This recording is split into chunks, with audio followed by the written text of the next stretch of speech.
conservative mayor. And they're carrying out very extensive conservative tax cuts because they're fiscal conservatives. The tax cuts, the New York Times pointed out in a small item, all benefit business. So by accident, all the tax cuts benefit business. Well, there are also tax increases, which are compensating for the tax cuts, but they don't call them tax increases. What they call them is, the phrase is reduction of subsidies for public transportation and for tuition in public universities. Well, subsidy itself is another interesting word, kind of like reform. It's a subsidy if public funds are used for public purposes. That's called a subsidy. It's not called a subsidy when they go to private wealth. That's reform or something. So they're cutting down subsidies for public transportation. Well, that's just a tax. You know, if you pay 20% more for getting on the subway, that's a tax. Same if you pay higher tuition at City College. You know, and that's a highly regressive tax. So who rides the subways and who goes to City College? So what they're doing is cutting taxes for business, for the rich, and increasing taxes for the poor, which are going to compensate for that. And that's called fiscal conservatism and cutting government. Well, so it is across the board. You take, I'll come to other examples, but if you think about it, take a close look at the things that are called cutting government. You'll notice they quite characteristically have this property. The next element of the Washington Consensus is making the tax system more regressive. Okay, we don't have to talk about that. It's stated openly. The thing that isn't stated openly is the reason. This is supposed to be in order to increase investment and give everyone jobs. But it's a really weird way to do that. I mean, the country is already awash in capital. The people whose taxes are being cut don't know what to do with their money.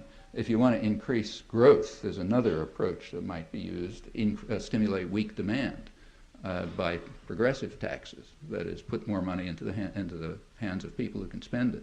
That increases growth. That would increase growth. But that's not the right way to do it. The right way to do it is by cutting financial gains so that you can have more speculation against currencies. So that's the second part, make the tax system more regressive. What about deregulation? Well, same effect. Deregulation is a cost-shifting measure. So, for example, if you deregulate, if you allow industries to, as they've done already, to deposit toxic wastes without cost, because you have deregulation, it increases their profits, but it also increases water and sewage rates, which is a regressive tax on everybody else who's got to pay that. Also, it has further costs. Some of them you can't estimate. For example, the costs in, say, health and quality of life and so on. No way to give numbers to those. And there's also going to be the eventual cost of cleanup, but that's going to be a public cost, remember. Incidentally, a good one, because when you clean up the wastes, that increases the gross national product, and we all like to see that go up. But the public will pay those costs.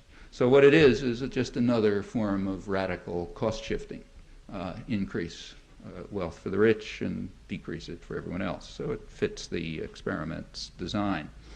And in general, it's kind of like a short-term profit gain for some, very small sum, and a big cost for everyone else. What about deregulating the labor market? Well, same process. Actually, that was done by simply criminal behavior. The best review of this, I know, is in Business Week. The Reagan administration, as they point out, essentially informed the corporate world that they were not going to enforce the laws. There are laws, much hated laws like the Wagner Act that give you the right to organize, and the Reagan administration simply informed business they weren't going to enforce them. So the number of illegal firings went up by about a factor of 6, and similarly across the board. They also informed business they were not going to enforce the OSHA regulations, health and safety regulations. So the number of days lost to injury and the number of injuries and so on also shot up. And in fact, that was a great way to undermine unions and the right to organize, a whole pile of policies like that, which was part of deregulating labor markets. Another part of deregulation of labor markets is to make them what's called more flexible, meaning you don't have any security and no guarantees. Number of temporary workers goes way up, no benefits. You never know if you're going to have a job tomorrow.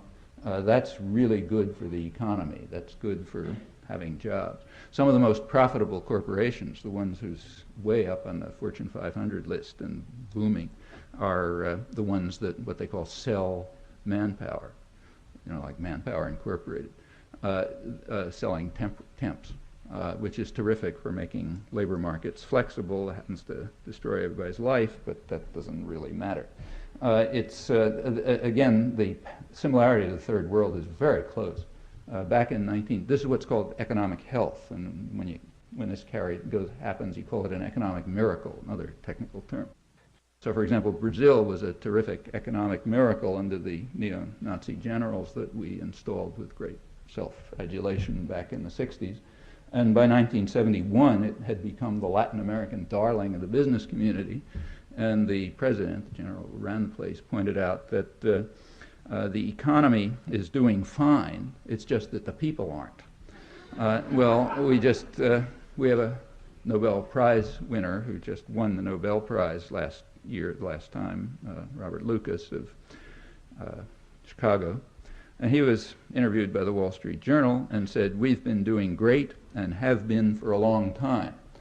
He didn't even bother to add what the Brazilian general did. It's only the people who aren't doing well. What he means by we is the top 5% or maybe top 10%, and that's right. We've been doing great, we're doing fine, the economy's fine. By now, we don't even worry about the fact that the people aren't doing so well. I won't bother repeating the statistics, which you know, and he knows perfectly well. Okay, that's economic miracles. We're now beginning to get one ourselves. What about privatization? Well, again, the effects of that are obvious. So, say in the latest economic miracle in Mexico, privatization meant, as usual, handing over public assets to friends of the president or other rich people or international investors at a fraction of their cost. And in fact, in Mexico, the number of billionaires during the economic miracle went up even faster than the percentage of people on the poverty line, as some were doing well and the people didn't happen to be doing so well. In fact, it was a catastrophe for them, even before the collapse. So that's privatization. What about property rights? Increase of property rights. That's very important. In fact, it's a critical aspect of the what are called misleadingly the free trade agreements, which actually have strong protectionist elements in them, Uruguay Round and NAFTA and so on. And one of them is increase of intellectual property rights. I won't go into the details, but what it amounts to is guaranteeing that major corporations have a monopoly on the technology and knowledge of the future. And they extended those by various devices so that it's about 50 years before you can interfere with owned property, which comes from public subsidy, usually through research, and then is handed over to some private corporation, and nobody else is allowed to touch it.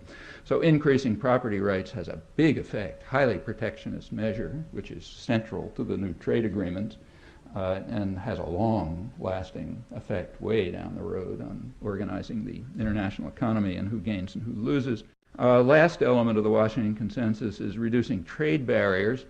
And here there's another scam that you ought to keep your eyes on. What's called trade in economics is a very odd notion. So, for example, if Ford Motor Company moves parts from Indiana to Illinois for assembly and then moves them back to Indiana, that's not called trade. But if Ford Motor Company takes parts made in Indiana and moves them across the border to Mexico, where you can get much cheaper labor and you don't have to worry about pollution and so on, and they get reassembled in Mexico and then sent back to, say, Illinois for value added, that's called exports and imports. Never had anything to do with the Mexican economy, or in fact any economy. It was all internal to the Ford Motor Company, but it's exports and imports. So how big an element is that? Well, about 50% of U.S. trade. So about 50% of what's called U.S. trade is actually internal to individual corporations, meaning controlled by a very visible hand with all sorts of methods around for distortion of markets and robbery and so on and so forth. And it's about the same for Japan. And for the world, it's hard to get numbers, but what's estimated for the world is around 40% of trade. Agreements like, say, the Uruguay Round, GATT, if that increases what's called trade, What it actually does is increase investor rights. That is, it increases the power of transnational corporations. You have to really look pretty closely to figure out what the effect is on trade in any meaningful sense. For example, it may increase cross-border operations, but decrease trade in a meaningful sense of trade, meaning something that's not under the control of kind of corporate mercantilism. Going on with this, it's perhaps worth noticing that the very concept of capitalism and markets has virtually disappeared.